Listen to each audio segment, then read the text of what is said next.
YouTube, Awesome Rider here. This is going to be my review for Power Rangers Unlimited Death Ranger. This review is super late.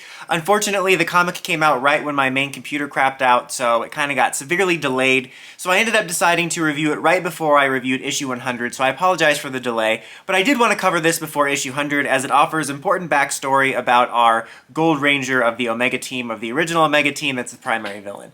I overall really did enjoy this issue. I thought it was pretty solid. I actually really do like the characterization for Spark or Spa-Ark. It sounds like you say it like Martian names, like John Jones, like Spa-Ark. So that's what I'm going to say for this review, even if I sound like an idiot. I mean, I'm going to sound like an idiot anyway. We do get to meet the other Omegas, and we get like a little taste for who they are. We get a little bit with Haza, the original Blue Ranger, but we don't learn a whole lot about the rest of the team, which I'll get into in a minute. But we open with them all fighting a threat, which is like this thing called, I can't remember the exact name, it's like the Superior Sister or something, and they're going to box it up like the Omegas do.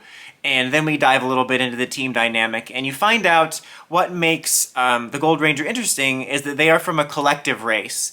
Like, not only are they part of kind of a hive mind, but there's also this really interesting concept about the way their species deals with death. And when someone in their race dies, they kind of get uploaded to like a collective cloud.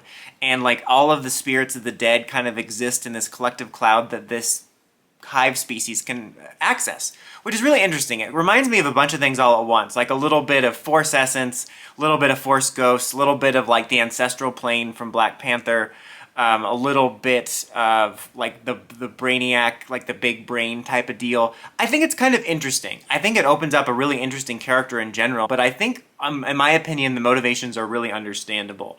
I feel like we don't get a lot of time to explore it, but I like what they laid down. And Haza's trying to understand because she kind of experiences things the way most people do in regards to death and how death works. So she's trying to kind of understand how the collective works. And like right as that's all coming about, they get attacked because it turns out, a little detail, the monster they fought, it was like a mistranslation. It wasn't like the Superior Sister or whatever. It was like one of the Superior Sisters, and there's multiple of these big bads, and one of them's coming after for revenge. And in the fight, Haza gets killed. And that leads to like the main story crux, is that not only does Spark have a hard time dealing with his situation because they're used to being part of a collective, they're having a hard time being separated from it, but now they're experiencing grief for the first time because they don't really have to deal with it because anybody they ever lose gets uploaded to this spirit plane that's all in their heads, and Haza is just like gone, at least for now. And they have a hard time dealing with that. And like the whole team's already dealing with grief, which is interesting. I mean, this type of story angle I've seen been done before in regards to a character not being able to deal with death and trying to find some way to conquer it, or go back and create Flashpoint, or all that type of stuff. But this kind of has an extra layer where it's turned up to 11 because this person actually has a way where they can deal with it in a better way. A less tragic way for their species, which is kind of interesting. And they basically are researching the ways to use the alchemy abilities or the special abilities of their sun powers to revive people.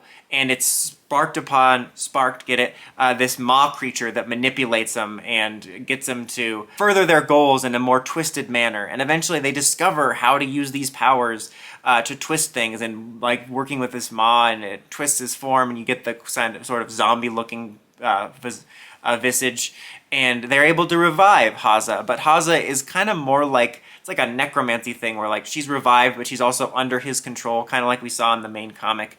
And we see how the death stuff is going awry. And basically in all the confusion, like Haza is able to temporarily gain control of herself, and in an accident, Gold Ranger winds up getting shot. Doesn't understand like why she didn't want to be alive, and she's trying to explain. And then in the last moments, like the way when they die, effectively their essence would transfer to the collective or whatever. And because they're so far away from the collective, they can't. And that's how their essence ended up in the Morpher, which I think is rather interesting. And then it kind of goes on to an epilogue of, after that, the team moved on and they eventually recruited a new Blue Ranger. They never recruited a Gold Ranger, though, because the Morpher just kind of sat there on the shelf, both out of, like, probably tragic memories of what went down, but also they wanted to try to find a way to help them, but it really never worked out. And the whole story is told from the perspective of the original Space Rangers. I think it was Blue, sort of the parental figure of Andros and Zane, telling the story to them, and we learned how they learned the story of the Gold Ranger and how they were inspired. Like, well, they were actually seeing like what Spark did like a good thing. Like, hey, maybe they could have succeeded if they had more time, which is kind of interesting and sets up the whole arc we have in the main series right now. Something I do like is I'm glad that the Omega Rangers didn't shelve their powers after this. Like, one thing I liked about the Omega's mythology that we know so far is they're like an ancient power. So I assumed we'd had maybe at least a handful of teams that had assumed the mantles over the years before Jason, Zack, and Trini.